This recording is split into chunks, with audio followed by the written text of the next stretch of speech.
الشيطان الرجيم بسم الله الرحمن الرحيم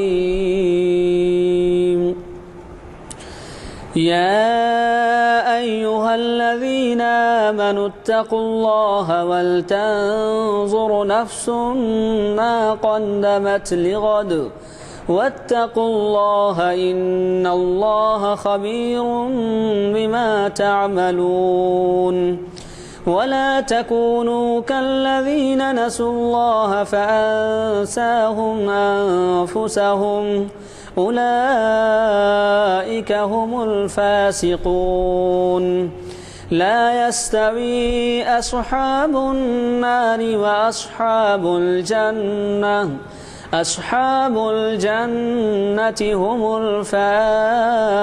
الفائزون لو أنزلنا هذا القرآن على جبل لرأيته خاشعا متصدعا من خشية الله وتلك الأمثال نضربها للناس لعلهم يتفكرون صدق الله العظيم لله رب العالمين والصلاة والسلام على رسوله النبي الكريم وعلى آله وأصحابه أجمعين أعوذ بالله من الشيطان الرجيم بسم الله الرحمن الرحيم وإذ قال إبراهيم رب اجعل هذا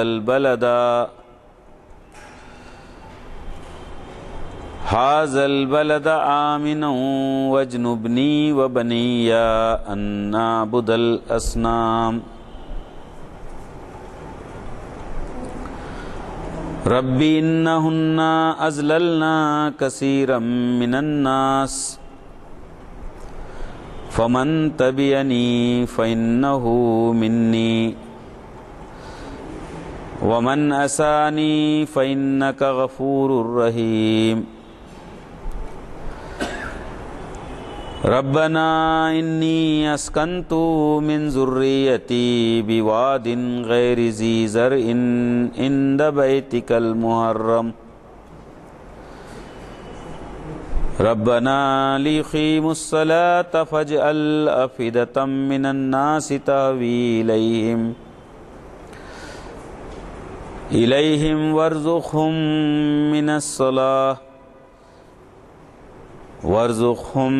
من الثمرات لعلهم يشكرون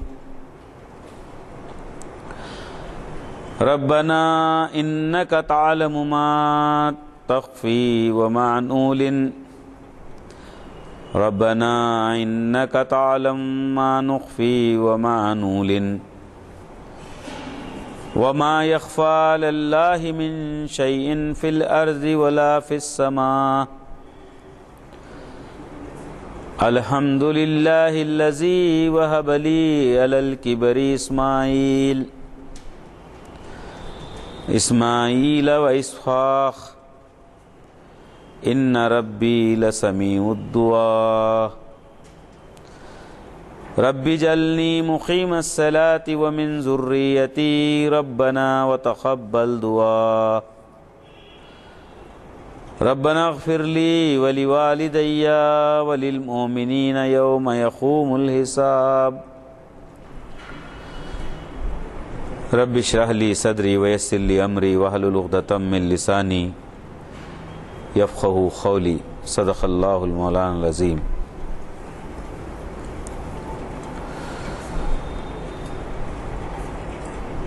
معزز سامعین اکرام،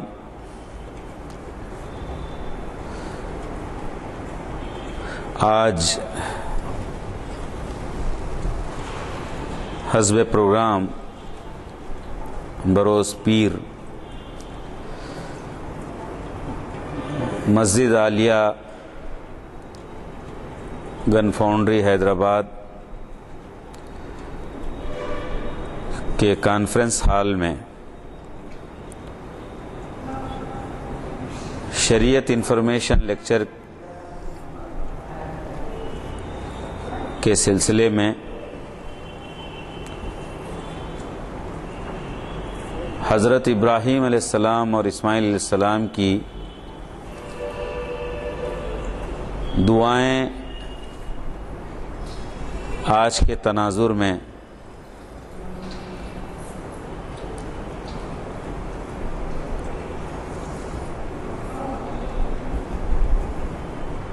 پر چند لمحات کے لیے انشاءاللہ العزیز حسب پروگرام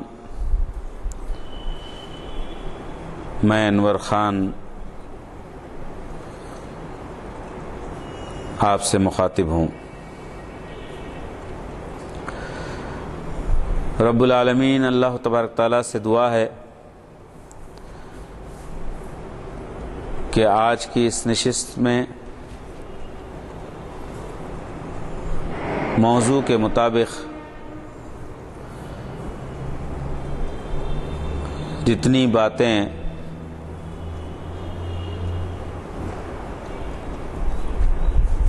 ممکنہ ہو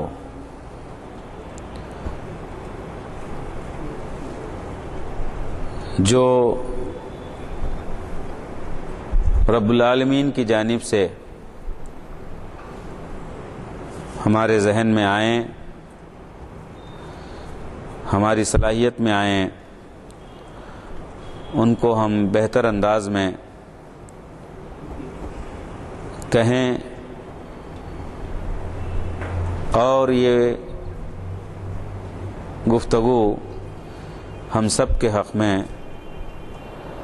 سارے انسانوں کے حق میں، عموماً ایمان والوں کے حق میں خصوصاً خیر کا باعث بنے۔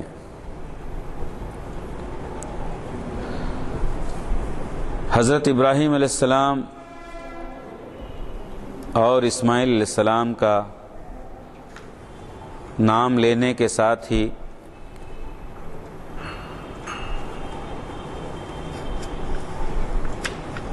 ہمارے ذہن میں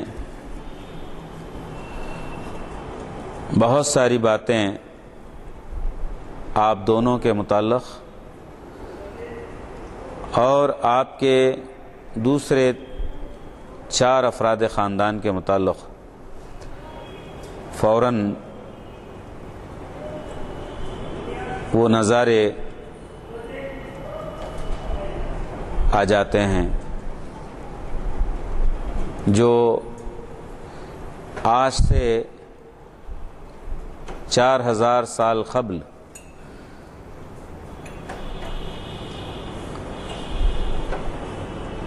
عرب کے ملک عراق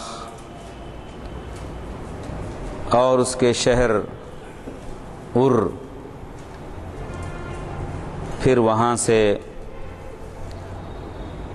پڑوس میں دور دراز کے 4 خطے، ایک جانب ملک سعودی عربیہ، عموماً شہر مکہ خصوصاً، دوسری جانب مصر یعنی ایجپٹ، تیسری جانب ملک شام سیریا، چوتھی جانب فلسطین۔ یہ سارے علاقے اور مناظر ہمارے سامنے آ جاتے ہیں۔ حضرت ابراہیم علیہ السلام اور اسماعیل علیہ السلام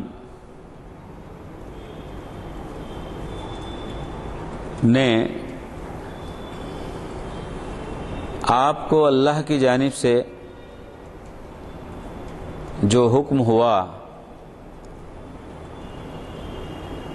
مختلف موقعوں پر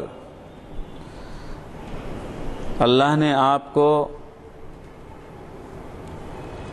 حضرت ابراہیم علیہ خلیل اللہ کو جہاں نبوت سے سرفراز کیا وہیں آپ کی عمر بھی دراز کی۔ اس اعتبار سے حضرت ابراہیم علیہ السلام زندگی کے مختلف ادوار میں مختلف موقعوں پر اپنے رب حقیقی اللہ تبارک تعالیٰ کے بارگاہ میں بے شمار دعائیں کی۔ چنانچہ اللہ کا آخری مکمل کلام قرآن پاک میں جہاں 25 سے زائد نبیوں کا پیغمبروں کا ذکر آیا ہے، سب سے زیادہ ذکر حضرت عیسیٰ اور موسیٰ علیہ السلام کے بعد ابراہیم علیہ السلام کا ہم کو ملتا ہے۔ اور رب العالمین اللہ تبارک تعالیٰ نے اپنے خلیل حضرت ابراہیم علیہ السلام کی بہت ساری خصوصیات کو قرآن پاک میں محفوظ کیا۔ شاید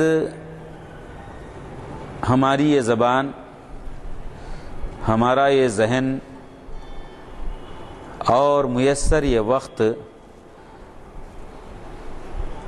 اس کی اجازت نہیں دیتا، نہ اس قابل ہے کہ حضرت ابراہیم علیہ السلام اور اسماعیل علیہ السلام کے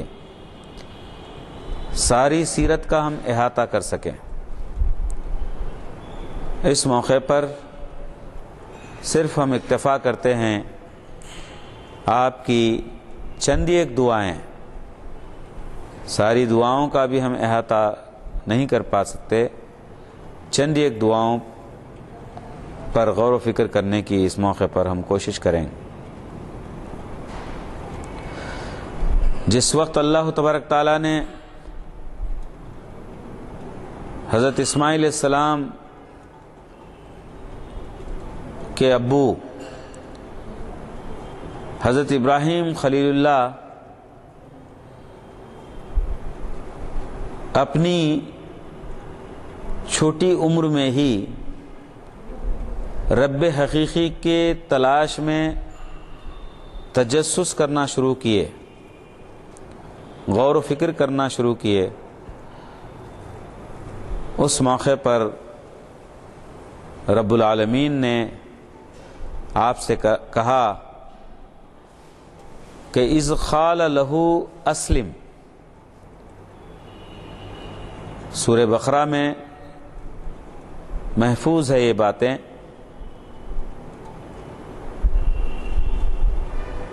کہا اللہ تبارک تعالیٰ نے کہ اے ابراہیم، آپ فرما بردار بن جائیے، مسلم ہو جائیے۔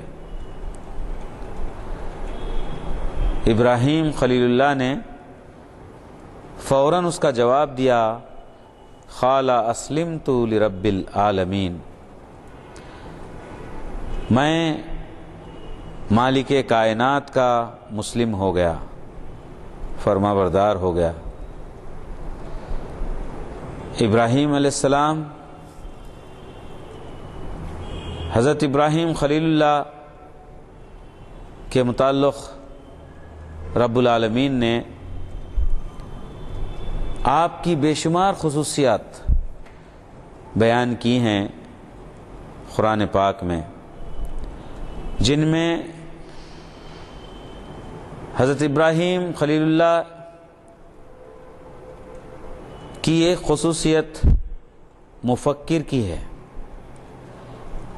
غور و فکر کرنے والوں کی ہے۔ چنانچہ چھوٹی ہی عمر میں ہم آپ میں یہ باتیں پاتے ہیں کہ آپ نے رب حقیقی کے سلسلے میں غور و فکر کیا اور وقت کے رائج مختلف خود ساختہ خداؤں کا، خصوصاً چاند، ستارے، سورج، ان کا آپ نے انکار کیا۔ پہلے اپنے خاندان میں والدین، اس کے بعد معاشرے میں عمومی طور پر سبھی انسانوں سے، یہاں تک کہ آخر کار وقت کے بادشاہ نمرود کے دربار میں بھی مدلل آپ نے اس سلسلے میں مباحث کیے اور قوم کو یہ پیام دیا کہ رب حقیقی اللہ تبارک تعالیٰ کے سوا کوئی نہیں۔ حضرات گرامی، اللہ رب العزت نے حضرت ابراہیم علیہ السلام کی ایک خصوصیت یہ بتائی کہ وہ موحد تھے، توحید پرست تھے، وہ مشرک نہیں تھے۔ کہیں بھی ان کی زندگی میں، اگرچہ کہ مشرک گھرانے میں پیدا ہوئے، مشرک معاشرے میں رہے، لیکن ان کی زندگی میں کہیں شرک کا شائبہ تک نہیں۔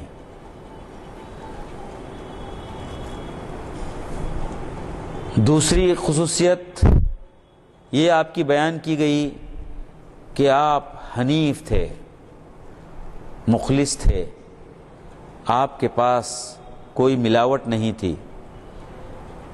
اخلاص کے ساتھ آپ نے رب حقیقی کو پا لیا تھا اور اسی کے احکام کے مطابق اپنی زندگی بتاتے تھے۔ اسی طرح آپ کی خصوصیت منیب کی، حلیم کی حیثیت سے اللہ تبارک تعالیٰ نے محفوظ کر دی کہ آپ اپنے جسم میں نرم دل رکھتے تھے۔ اسی لیے تو آپ نے باوجود اتنی تکالیف کے، مشکلات کے، خود والد کی حیثیت میں نمرود کے دربار میں آپ کے خلاف شکایت، عوام تو عوام ہی تھے، لیکن خود آزر آپ کے والد نے بھی شکایت کی۔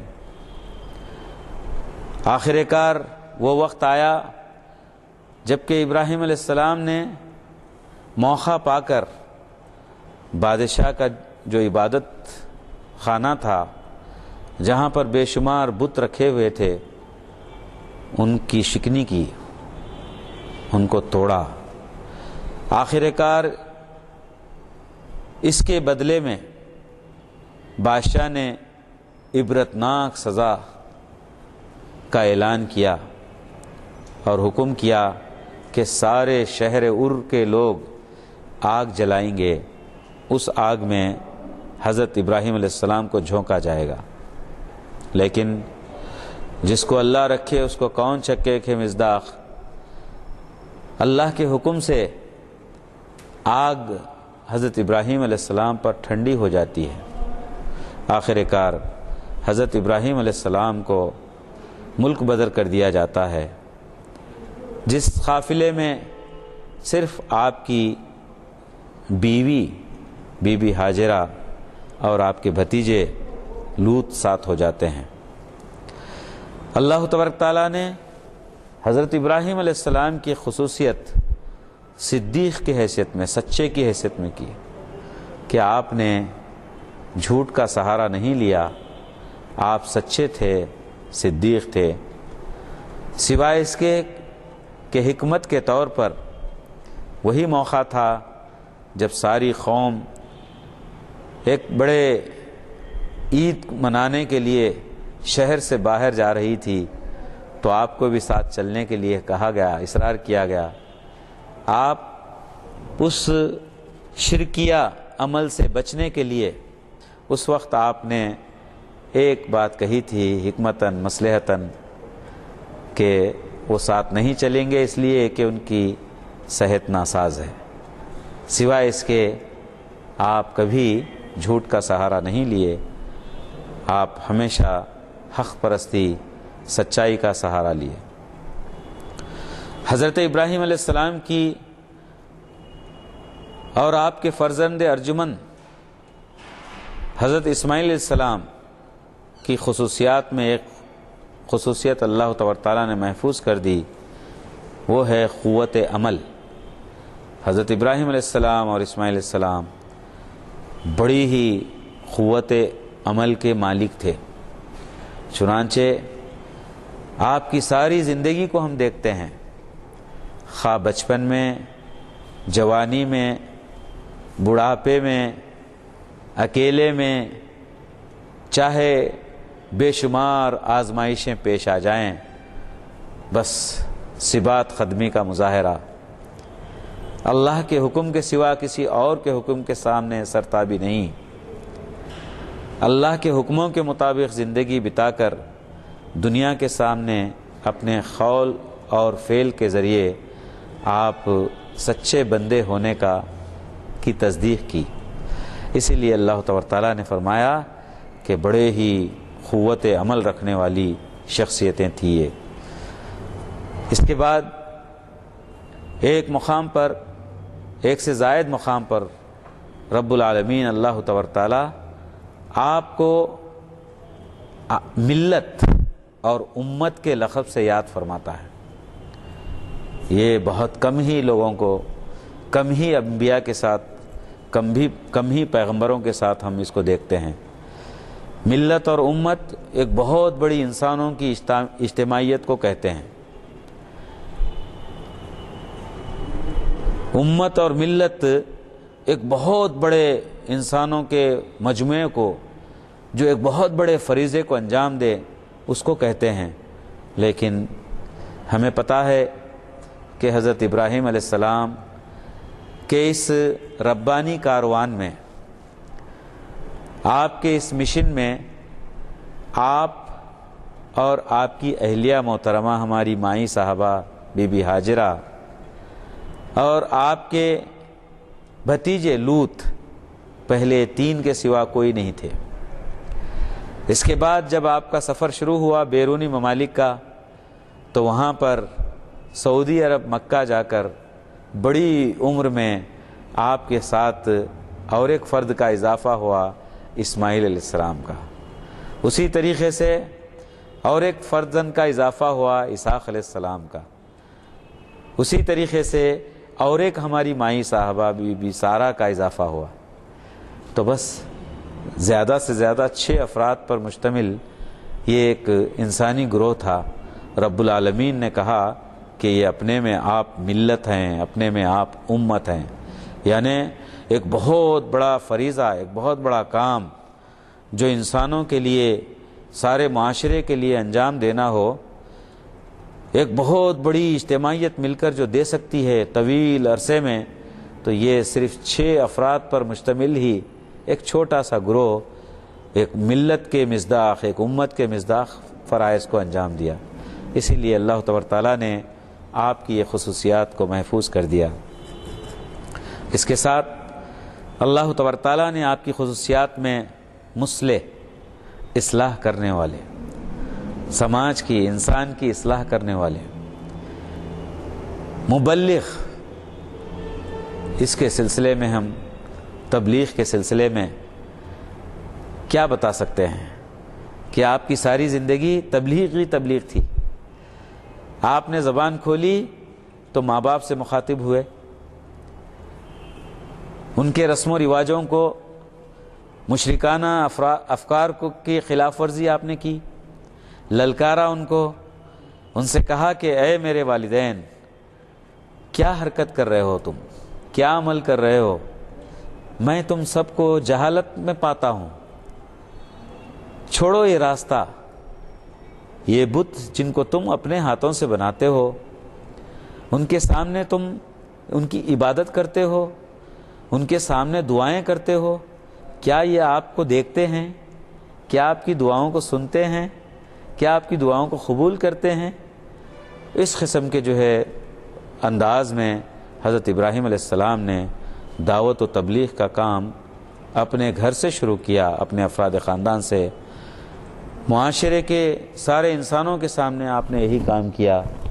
پھر اس ملک کے جابر ظالم حکمراں کے سامنے آپ نے اس کے دربار میں مدلل انداز میں آپ نے دعوت و تبلیغ کا کام کیا۔ یہیں پر ہم وہ منظر دیکھتے ہیں کہ دونوں میں مکالمہ ہوتا ہے دربار میں نمرود کے۔ نمرود جب پوچھتا ہے کہ کیسا ہے آپ کا خدا، تو ابراہیم علیہ السلام بتاتے ہیں کہ میرا رب تو زندگی دیتا ہے اور موت دیتا ہے، پیدا کرتا ہے اور مارتا ہے۔ تو نمرود کہتا ہے کہ ٹھیک، یہ کام ہم بھی کرتے ہیں، قیدیوں کو اپنے قید خانے سے چھڑواتا ہے، آدھے قیدیوں کو وہ چھوڑ دیتا ہے، رہائی کا اعلان کرتا ہے، آدھے قیدیوں کو پھانسی پر چڑھوا دیتا ہے، اور کہتا ہے کہ دیکھا آپ کے رب زندگی دیتے ہیں اور موت دیتے ہیں، یہ تو کام کون سی بڑی بات ہے، میں نے بھی کیا ہے۔ فوراً حضرت ابراہیم علیہ السلام پلٹ کر کہتے ہیں، اے نمرود، اگر تجھ کو اتنا غرور ہے اور تو یہ سمجھتا ہے کہ تو بھی ربانی اختیارات رکھتا ہے، تو میرا رب تو سورج کو مشرق سے طلوع کرتا ہے، اگر تجھ میں اتنی طاقت ہے تو اسی سورج کو مغرب سے تو طلوع کر۔ وہ ششدر رہ جاتا ہے۔ حضرات گرامی، اسی طریقے سے آپ کی خصوصیات میں آپ صابر تھے، صبر کرنے والے تھے، معمولی بات نہیں تھی۔ ہر معاملے میں ہم دیکھتے ہیں کہ ہم غور کریں ہمارے حالات میں، ہماری زندگیوں کی قصے، تو معمولی باتوں پر ہم بے صبرے ہو جاتے ہیں۔ عام انسان کا تو چھوڑیے، مجھ جیسے واعظ جو تعلیم یافتہ اپنے آپ کو ہم کہتے ہیں، یا سماج میں ہمارا بڑا مقام مرتبہ ہے کہتے ہیں، ہم بے صبر ہو جاتے ہیں چھوٹی چھوٹی باتوں پر۔ اگر کہیں نشست پر بیٹھنا ہے، ذرا سا دوسرے صاحب آ کر بیٹھ گئے تو ناک بھوں چڑھا دیتے ہیں، غصے میں آ جاتے ہیں۔ اگر کوئی چیز مل رہی ہے، پہلے اگر جو ہے کسی اور کو مل جائے، ہم کو نہ ملے، ذرا سا 1 سیکنڈ کی دیری ہو جائے تو ہمیں غصہ آ جاتا ہے۔ صبر کا تو یہ معاملہ ہے ہمارے پاس۔ لیکن اللہ کے اس بندے حضرت ابراہیم خلیل، حضرت اسماعیل علیہ السلام میں ہم دیکھتے ہیں کہ بالکل صبر کے پیکر ہیں، ابتدا سے لے کر انتہا تک ہر مرحلے میں، معمولی بات نہیں ہے۔ اسی لیے اللہ تبارک تعالیٰ نے فرمایا، آپ کے سلسلے میں ہم نے اپنے بندے ابراہیم علیہ السلام کو چند باتوں میں آزمایا، اور ان سب میں یہ کامیاب ہوئے، نکھر گئے ان سب میں۔ اس لیے اب ہم اعلان کرتے ہیں کہ ابراہیم علیہ السلام کو انسانوں کا پیشوا بناتے ہیں، انسانوں کا قائد بناتے ہیں، انسانوں کا لیڈر بناتے ہیں۔ حضرات گرامی، اسی طرح صبر کا جو انتھک اور کیفیت جو ہو سکتی ہے، ہم دیکھتے ہیں کہ ابراہیم علیہ السلام ایک بڑے عمر تک لاولد رہے۔ جب آپ نے دعا کی، آپ کی دعا قبول ہوئی، اور فرشتے حضرت لوط علیہ السلام کی قوم پر عذاب کو لے کر جا رہے تھے، تو درمیان میں آپ کے پاس رکتے ہیں مہمان کی حیثیت میں، تو اس وقت آپ خوشخبری دیتے ہیں کہ اللہ نے آپ کی دعا قبول کی ہے، اور آپ کو اللہ نے حضرت اسماعیل علیہ السلام، اسحاق علیہ السلام کی بشارت دیتے ہیں۔ تو اس وقت پھر اچنبے کے ساتھ وہ الفاظ ادا کرتے ہیں، دونوں میاں بیوی کہتے ہیں کہ میں تو بوڑھا ہو چکا ہوں، میری بیوی بھی بوڑھی ہو چکی ہے، یہ کیسے ممکن ہے کہ ہمارے یہاں اولاد ہو؟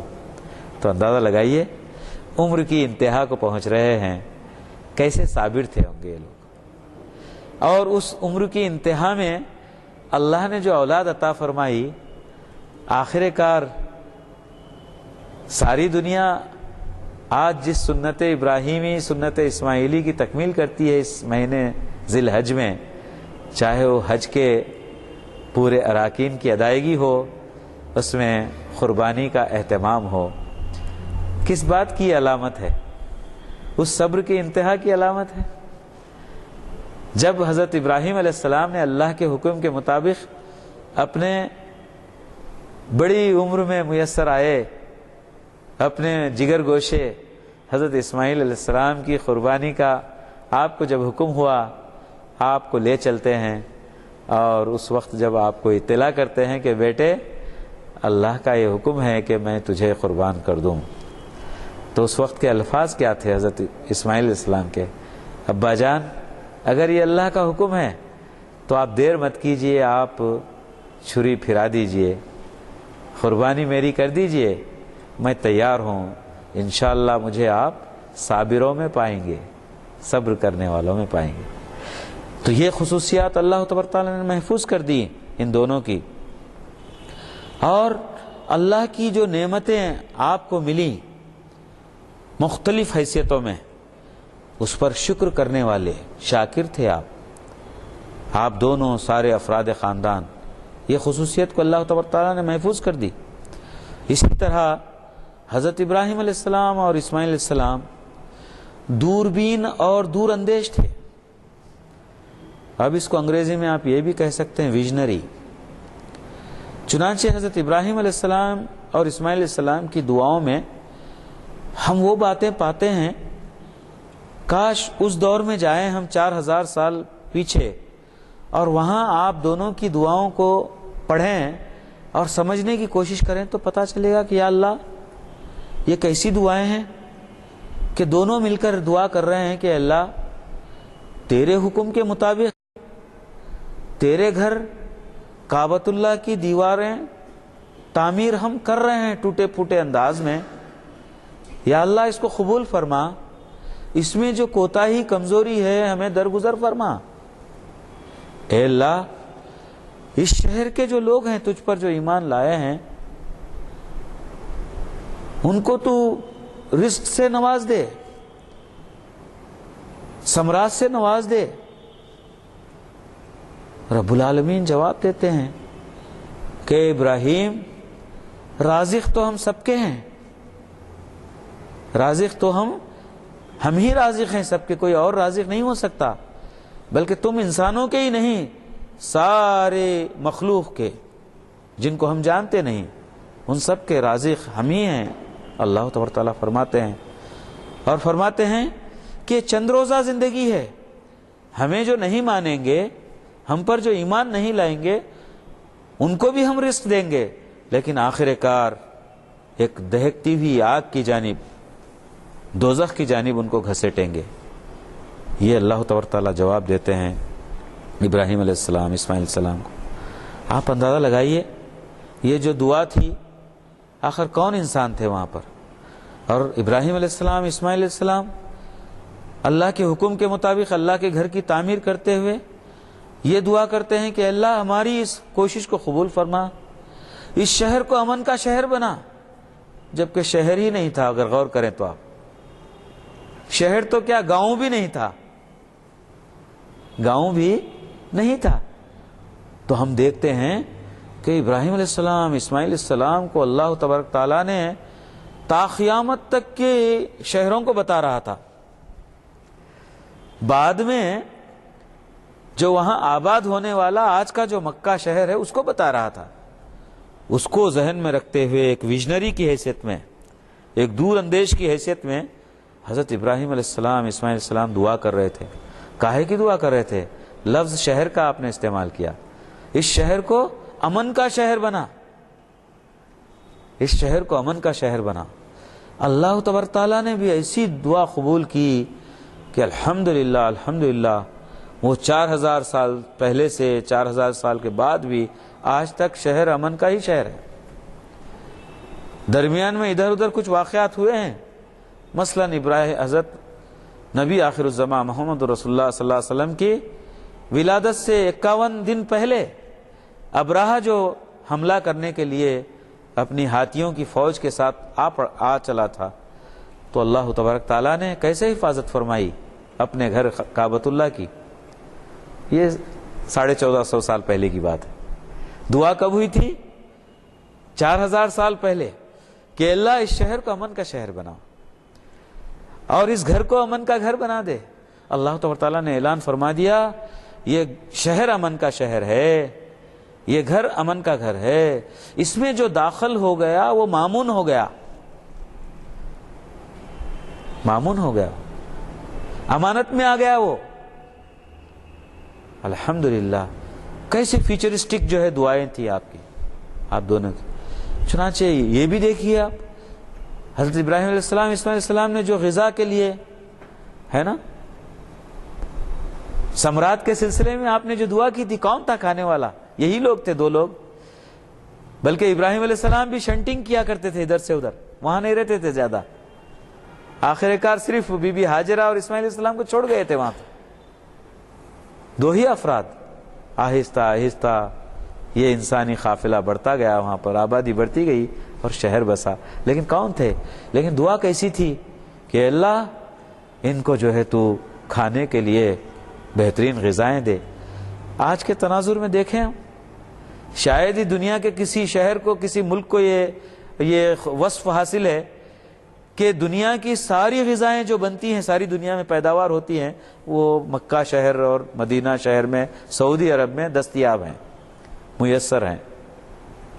یعنی دنیا میں، ساری دنیا میں پیدا ہونے والی ساری کھانے پینے کی پھل فروٹ ساری چیزیں وہ وہاں پر میسر ہیں، اور 12 مہینے میسر ہیں، اور پھر افراط ہیں۔ ایسا نہیں کہ کبھی جو ہے آپ دیکھتے ہیں کہ ہر سال ان دونوں شہروں میں تقریباً جو ہے 1.5 کروڑ لوگ جاتے ہیں، وہاں کے چھوڑ کر، وہاں کے لوگوں کو چھوڑ کر 1.5 کروڑ۔ کبھی ہم نے سنا ہے کہ وہاں پر کوئی نے فاقہ کشی ہوئی ہے، یا کسی کو کھانا میسر نہیں آیا برابر، کسی کو کوئی فروٹ نہیں ملا ہے؟ بلکہ دنیا کا سروے یہ بتاتا ہے، سروے رپورٹس یہ بتاتے ہیں کہ بہت زیادہ کھانے پینے کی غذائوں کا تلف کیا جاتا ہے سعودی عرب میں، بیکار پھینکا جاتا ہے سعودی عرب میں، ہے نا؟ کتنی افراط ہے۔ تو اس طریقے سے آپ کی بہت ساری خصوصیات کو اللہ تبارک تعالیٰ نے محفوظ کر دیا۔ آئیے جن دعائی کلمات سے، قرآنی کلمات سے، حضرت ابراہیم علیہ السلام، اسماعیل علیہ السلام کے دعائیہ کلمات سے محفل کا آغاز ہوا تھا، تھوڑا دیکھیں اس میں کہ کیا دعائیں کی گئی ہیں۔ جب ابراہیم علیہ السلام نے دعا کی، اے رب اس شہر مکہ کو پرامن بنا، آج ساری دنیا امن کے لیے ترس رہی ہے، ساری دنیا میں تشدد برپا ہے، جھگڑے، فساد، خون خرابہ، کس لمحہ جنگ عظیم ہو سکتی ہے، کس علاقے سے یہ آگ جو ہے اٹھ سکتی ہے، ساری دنیا پریشان حال ہے۔ ایسے وقت میں یہ دعا کی گئی جبکہ لوگ ہی نہیں تھے سامنے۔ کتنا ریلیونس ہے امن کا۔ امن کے لیے دنیا کے سارے ایوان جتنے بھی ہیں قانون پر قانون بناتے چلے جا رہے ہیں، لیکن امن قائم ہونے کا نام نہیں ہے۔ لیکن اللہ کے اس بندے خلیل نے، اللہ کے اس بندے ذبی نے، حضرت ابراہیم خلیل اللہ اور اسماعیل ذبی اللہ دونوں نے مل کر یہ دعا کی تھی کہ اللہ اس شہر کو، شہر مکہ کو امن کا شہر بنا۔ آپ دونوں نے دعا کی مجھے اور میری اولاد کو بت پرستی سے بچا۔ اگرچہ کہ ابراہیم علیہ السلام کا بیک گراؤنڈ مکمل جو ہے شرک سے ہے، آپ کا اطراف، آپ کا گھر، خاندان، محلہ، آپ کی آبادی سب کے سب بت پرستی، شرک پرست، مشرکین سے ہے، شرک سے ہے۔ آپ دیکھیے اسی کو ذہن میں رکھتے ہوئے فیوچر کے متعلق نہ صرف اپنے لیے بلکہ اپنی ذریت کے لیے، اپنی اولاد کے لیے جو دعا کی، جس کی اہمیت تھی، آج بھی اسی کا ریلیونس اتنا ہی ہے جتنا کہ 4000 سال پہلے حضرت ابراہیم علیہ السلام نے کیا تھا. مجھے اور میری اولاد کو بت پرستی سے بچا. ساری کائنات میں آج ساری دنیا میں بت پرستی عام ہے. اب جس ملک کے میں اور آپ باشندے ہیں یہاں کا تو پوچھئے ہی مت. 3 کروڑ سے زائد جو ہے خدا ہے یہاں پر. ہر کنکر ایک شنکر ہے نا. ہر جھاڑ پہاڑ جو بھی چیز انسان سے لے کر حیوان سے لے کر پرندے سے درندے سے چرندے سے ہر ایک جو ہے خدا بن بیٹھا ہے. کتنا ریلیونس ہے بتائیے اس دعا کا. دوسری جانب یہ دیکھیں کہ ہم لوگ اگر اس پیرائے میں غور کریں کہ کیا ہم بچے ہوئے ہیں کیا، تو محسوس یہ ہوتا ہے کہ ہم بھی جو ہے کہیں نہ کہیں شرک میں مبتلا ہیں. کسی نہ کسی حیثیت میں شرک میں مبتلا ہیں. کہیں اسی لیے کسی نے بہت اچھا ریمارک کیا کہ صاحب قربانی کا بکرا تو کٹ گیا لیکن میرے نفس کا بکرا ابھی زندہ ہے، کٹا نہیں. ابھی قربانی ہونی باقی ہے.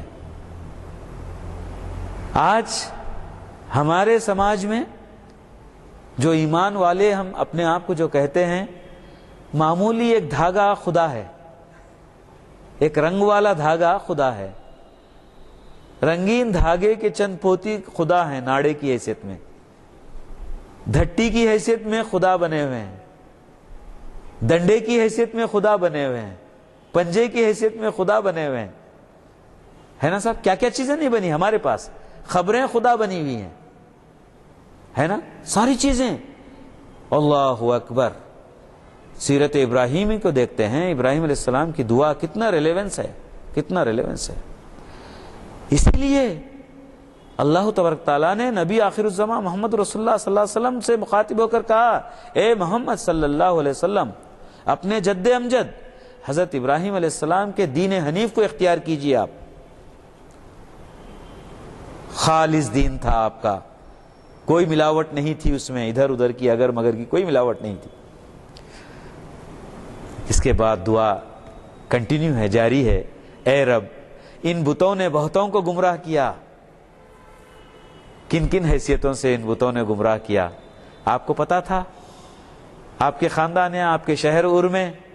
اور پھر یہ بت کس طرح گمراہ کر دیتے ہیں لوگوں کو، حالانکہ ان کی کوئی حیثیت نہیں ہے، لیکن یہ انسان ہے زندہ جو یہ سمجھتا ہے کہ وہ یہ کر دے گا، وہ کر دے گا، اس سے یہ توقع وابستہ کرتا ہے، وہ توقع وابستہ کرتا ہے. تو اس لیے حضرت ابراہیم علیہ السلام نے یہاں پر خصوصاً مخاطب کیا، اے رب، ان بتوں نے بہتوں کو گمراہ کیا ہے، ان سے بچانے کا سامان کر. دعا کو جاری رکھتے ہوئے حضرت ابراہیم علیہ السلام نے فرمایا، جو میرے طریقے پر چلے وہ میرا ہے، اور جو خلاف طریقہ اختیار کرے تو یقیناً تو درگزر کرنے والا مہربان ہے. ایک رائج کھلی ہوئی جو غلطی تھی اس کا اعتراف کرتے ہوئے حضرت ابراہیم علیہ السلام نے بتایا کہ اللہ، جو طریقہ تو مجھ کو بتایا ہے، جو راستہ تو مجھ کو دکھایا ہے، اس پر جو چلیں وہ میرے ہیں. جو گمراہ ہیں، جو بھٹک گئے ہیں راستے سے، اللہ تو مہربان ہے. اب دیکھیے آپ کی رقیق القلبی کا عالم یہاں پر دکھائی دیتا ہے ہم کو. یعنی آپ نے یہ نہیں کہا کہ ان کو سزا دے دے، تو مہربان ہے، اگر تو معاف کر دے تو مہربان ہے. اے رب، میں نے ایک بے آب و گیا وادی میں اپنی اولاد کے ایک حصے کو تیرے محترم گھر کے پاس لا بسایا ہے. اللہ اکبر. کیا معلوم ہو رہا ہے یہاں پر؟ نہ شہر تھا وہاں پر، نہ پینے کے لیے پانی تھا، نہ کھانے کے لیے کوئی غذا تھی. بے آب و گیا وادی میں آپ کی اولاد کے ایک حصے کو، مطلب یہ کہ اسماعیل علیہ السلام کو. اسحاق علیہ السلام تو ادھر تھے فلسطین میں. آپ نے فرمایا کہ اللہ، تیرے حکم کے مطابق میرے خاندان کے ایک حصے کو، میری نسل کے ایک حصے کو میں نے یہاں لا بسایا ہے. اب کیا چاہتے ہیں آپ؟ ابراہیم علیہ السلام کیا چاہتے ہیں, کیا فیوچر ہے, کیا آج اس کا ریلیونس ہے. اے رب, یہ میں نے اس لیے کیا ہے کہ یہ لوگ یہاں نماز قائم کریں, نماز قائم کریں. یہ میں اس لیے کیا ہے کہ یہ لوگ یہاں نماز قائم کریں. الحمدللہ آج دیکھتے ہیں کہ جب صرف حضرت اسماعیل علیہ السلام تھے وہاں پر ماں کے ساتھ, لیکن آج 4000 سال کے بعد کروڑوں لوگ, کروڑوں انسان, 200 کروڑ انسان یہ عمل کر رہے ہیں الحمدللہ. لیکن ایک سوالیہ نشان ہے. یہاں ابراہیم علیہ السلام نے کہا کہ اللہ, میں اس لیے ان کو یہاں بسایا ہوں تاکہ یہ نماز قائم کریں. اب نماز قائم کرنے میں, نماز پڑھنے میں جو فرق ہے, اس پر غور کرنے کی ضرورت ہے. کاش نماز پڑھتے والے, نماز قائم کرنے والے ہوتے. یہ امت اگر نماز کو قائم کرتی تو ظاہر ہے کہ اثرات کچھ اور ہی ہوتے, نتائج کچھ اور ہی ہوتے. وہی نتائج ہوتے جو حضرت ابراہیم علیہ السلام نے دیکھے نماز کو قائم کرنے سے, اور وہی نتائج ملتے جس کو اللہ کے رسول صلی اللہ علیہ وسلم نے کیا اور دیکھا. وہی نتائج ملتے جن کو تقریباً 4-5 خلفاء کے دور کو ہم نے دیکھا. نماز کے قیام کے ذریعے سے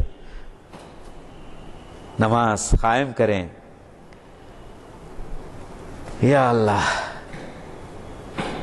لہذا تو لوگوں کے دلوں کو ان کا مشتاق بنا اور انہیں کھانے کو پھل دے, شاید کہ شکر گزار بنے. سبحان اللہ, آپ کی دعائیں کتنی مقبول ہوئیں, کتنا کھانا مل رہا ہے, کتنی غذا مل رہی ہے سبھی کو, ساری دنیا میں, خصوصاً وہ مقامات مقدسہ, حرم شریف, کعبۃ اللہ یا مکہ, مدینہ اور دنیا کے دوسرے مقامات. اے رب, تو جانتا ہے جو کچھ ہم چھپاتے ہیں اور ظاہر کرتے ہیں, اور واقعی اللہ سے کچھ بھی چھپا ہوا نہیں ہے, نہ زمین میں نہ آسمانوں میں. حقیقت کا اظہار اور توحید پرستی کا ایک اہم شائبہ کہ انسان یہ مان کر چلے کہ خواہ وہ اکیلے میں ہو یا اجتماعیت کے ساتھ ہو, اس کا ہر عمل اللہ کی مرضی کے مطابق ہو رہا ہو, اس لیے کہ اللہ تبارک تعالیٰ چھپے کو بھی جانتا ہے, کھلے کو بھی جانتا ہے. اللہ تبارک تعالیٰ رات کے اندھیرے میں کالے پتھر پر کالی چونٹی کے چلنے کو بھی دیکھتا ہے, اس کی آہٹ کو سنتا ہے. ایسا باریک بین اللہ تبارک تعالیٰ ہمارا ہے, انسانوں کا ہے, یہ احساس ہو. دعا جاری ہے, شکر ہے اللہ کا کہ مجھے بڑھاپے میں اسماعیل اور اسحاق جیسے بیٹے دیے, اور دعائیں کی, اللہ سے مانگا, پوچھا, سوال کیا, پلٹا. جس وقت اللہ نے اعلان کیا کہ ابراہیم علیہ السلام ان ساری آزمائشوں میں کھرے اترے, اب ان کو امام بنایا جاتا ہے, تو فوراً سوال داغ دیا ابراہیم علیہ السلام نے کہ اللہ, کیا میری اولاد سے بھی یہی وعدہ ہے؟ رب العالمین نے جواب دیا, رب کا وعدہ ظالموں کے ساتھ نہیں ہے. معلوم یہ ہوا کہ جو اللہ کے احکام کے مطابق زندگی بتانے والے ہیں, وہ جو اعلان ہوا لیڈرشپ کا, وہ آج بھی جاری ہو سکتا ہے, بشرطے کہ یہ انسان ظالم نہ ہو, یہ ایمان والا ظالم نہ ہو. ظالم اپنے آپ پر دوسروں پر ظلم کرنا, ظالم اللہ کی مرضی کے خلاف زندگی بتانا. دعا جاری ہے, حقیقت یہ ہے کہ میرا رب ضرور دعا سنتا ہے۔ کیا عقیدہ ہے، کیا ایمان ہے، کیا استقلال ہے حضرت ابراہیم علیہ السلام کا۔ ذرا غور کریں، آج امت یہ ملت عددی اعتبار سے 200 کروڑ، دعاؤں پر دعائیں ہوتی ہیں، 5 وقت نمازوں میں، ہر لمحہ حرم شریف میں، مسجد نبوی میں، دنیا کی ساری مساجد میں، انفرادی اور اجتماعی طور پر کیا بات ہوئی کہ ہماری دعائیں قبول ہو رہی ہیں یا نہیں ہو رہی ہیں؟ اس کا ہمیں اندازہ ہونا چاہیے، احساس ہونا چاہیے۔ فرمایا حقیقت یہ ہے کہ میرا رب ضرور دعا سنتا ہے۔ اے رب مجھے نماز قائم کرنے والا بنا اور میری اولاد کو بھی، آمین۔ مجھے نماز قائم کرنے والا بنا، میری اولاد کو بھی۔ نہ صرف ابراہیم علیہ السلام، اسماعیل علیہ السلام، اللہ تبارک تعالیٰ نے تقریباً انبیاء کی دعاؤں کو محفوظ کر دیا۔ اس سلسلے میں خصوصاً سبھوں نے اپنی اولاد کو اس سلسلے میں تاکید کی۔ اپنے انتقال کے موقع پر اپنی اولاد کو بلایا اپنے قریب، نبیوں نے، رسولوں نے، ان سے وعدہ لیا کہ بچوں کہو ہمارے بعد کس کی عبادت کرو گے، اور نماز قائم رکھنا، ایک اللہ کی عبادت کے ساتھ نماز قائم کرنا۔ سبوں نے یہ دعا کی ابراہیم علیہ السلام کی طرح۔ اے رب میری دعا قبول فرما، اے رب مجھے اور میرے والدین اور سب ایمان والوں کو یوم حساب پر معاف فرما، آمین۔ یہاں پر حضرت ابراہیم علیہ السلام نے اپنے والدین کا بھی ذکر کر دیا، اس لیے ابراہیم علیہ السلام کو جب ملک بدر کیا جا رہا تھا، آپ آخری موقع پر وہاں سے نکلتے ہوئے، شہر عرس سے نکلتے ہوئے اپنے والد سے آپ نے وعدہ کیا کہ میرے والد صاحب، میں آپ کے حق میں اللہ سے دعا کروں گا، لیکن اور اس کے مصداق آپ نے دعا کی، اس دعا میں اپنے والدین کو شامل رکھا۔ لیکن جب ایک مقام پر اللہ تبارک تعالیٰ نے یہ اس کو محفوظ کر دیا، اسی وقت اللہ تبارک تعالیٰ نے ابراہیم علیہ السلام سے کہہ دیا کہ آپ نے یہ جو اپنے والدین کو حسب وعدہ جو شامل کیا، اس سلسلے میں اللہ تبارک تعالیٰ نے فرمایا ابراہیم نے اپنے باپ کے لیے جو دعائے مغفرت کی تھی وہ تو اس وعدے کی وجہ سے تھی جو اس نے اپنے باپ سے کیا تھا، مگر جب اس پر یہ بات کھل گئی کہ اس کا باپ خدا کا دشمن ہے تو وہ اس سے بیزار ہو گیا۔ حضرت ابراہیم علیہ السلام نے اعلان کر دیا کہ اللہ میں اس سے بری الذمہ ہوں، اس دعا سے۔ حق یہ ہے کہ ابراہیم بڑا رقیق القلب، وہ خدا ترس اور بردبار آدمی تھا۔ حضرات گرامی، اس طرح حضرت ابراہیم علیہ السلام اور اسماعیل علیہ السلام نے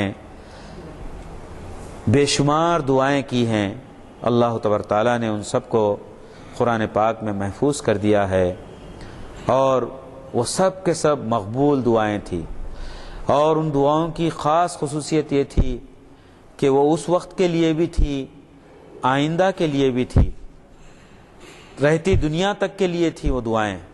چنانچہ ایک دعا کا ذکر کرتے ہوئے ہم آج کی اس بات کو ختم کرتے ہیں کہ ان دونوں باپ بیٹوں نے کعبۃ اللہ کی تعمیر کے موقع پر جو بے شمار دعائیں کی، اس میں ایک دعا یہ بھی کی کہ اے اللہ ہماری ذریت سے، ہماری نسل سے ایک رسول کو پیدا کیجئے جس کا کام یہ ہو کہ آپ کی آخری مکمل کتاب قرآن کو پڑھ کر سنائیں اور ان انسانوں کا تزکیہ نفس کریں، ان کے دل و دماغوں میں جو شرک بھرا ہوا ہے اس کو صاف کریں۔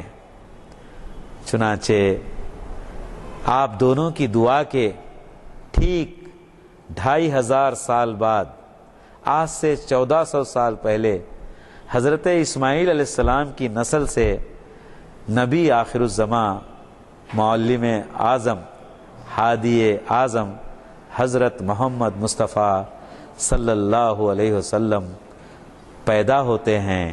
اپنی 40ویں عمر کے 40ویں سال میں اللہ تبارک تعالیٰ آپ صلی اللہ علیہ وسلم کو نبوت سے سرفراز کرتے ہیں، اور جس وقت آپ نبی بنے اپنے جد امجد کا تعمیر کردہ کعبہ پھر شرک سے بھرا ہوا تھا، 360 بت اس میں بٹھا دیے گئے تھے۔